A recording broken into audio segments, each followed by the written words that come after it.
ज्योतिबा फुले सातारा जिल्ह्यातील खंडा तालुक्यातील नायगावच्या खंडोजी नेवासे पाटलांची मी कन्या.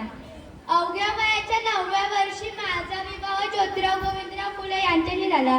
हळूहळू माझ्या लक्षात आलं, ज्यांच्याशी माझं लग्न झालं ते कोणी निव्वळ सामान्य माणूस नाही, तर लाखो करोडो लोकांना जगण्याची ऊर्जा देणारा क्रांती सूर्य. त्या काळी बाईच्या जत्रे कसं, आपण बरं, आपलं काम बरं आणि आपल्या घरातील माणसं बरी.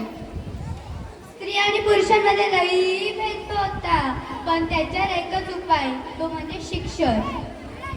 ज्योतिराव माझ्याकडे आले, म्हणतात, सावित्री, आजपासून मी तुला शिकवणार.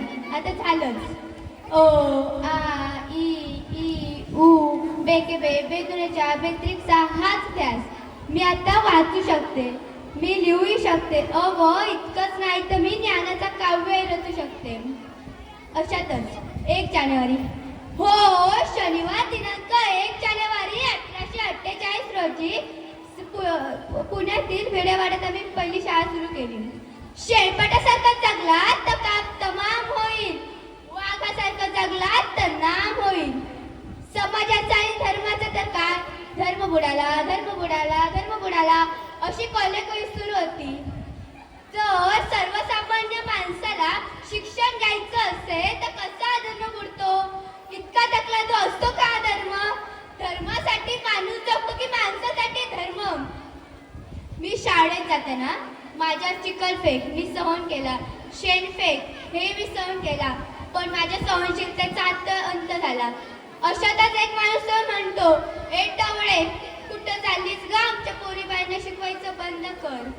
तुला तुझी अब्रुपेरी की शिक्षण? त्याला माहीत नसावं मी ज्योतिराव पैलवानाची पत्नी.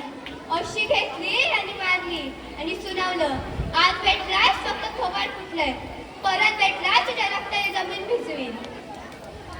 स्त्री कोणत्याही जातीची का धर्माची असू दे, तिचा बळी नेहमीच पडतो. कारण एखाद्या स्त्रीचा नवरा वारला म्हणून तिने सती जायचं का? तिचा काय दोष आहे? इंग्रज सरकार करू आम्ही सतीबंदी करून घेतली. अशीच एक स्त्री विधवा, तिचं नाव काशीबाई. काशीबाईचा पुत्र म्हणजे यशवंत. यशवंताला आम्ही मोठं दत्तक घेतलं, त्याला लहानाचं मोठं केलं, त्याला डॉक्टरी बनवलं. आमच्याकडे गोरगरिबांची लाईन लागली, विचारायला लागले, सावित्री, तुझा मुलगा कधी दवाखाना उघडणार? मी आम्ही मागे हटले नाही, मी पण त्याच्या मागे लागले.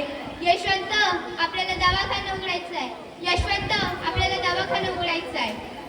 आणि त्याने बघता बघता तो क्षण आलाच, त्याने दवाखानाही उघडला. आम्ही जगलो ते समाजासाठी आणि मरणारही समाजासाठी. आमचा आनंद होता तो आयाबाया शिकण्याचा. म्हणूनच आम्ही केशव प्रथा सतीबंदी करून घेतली. धन्यवाद.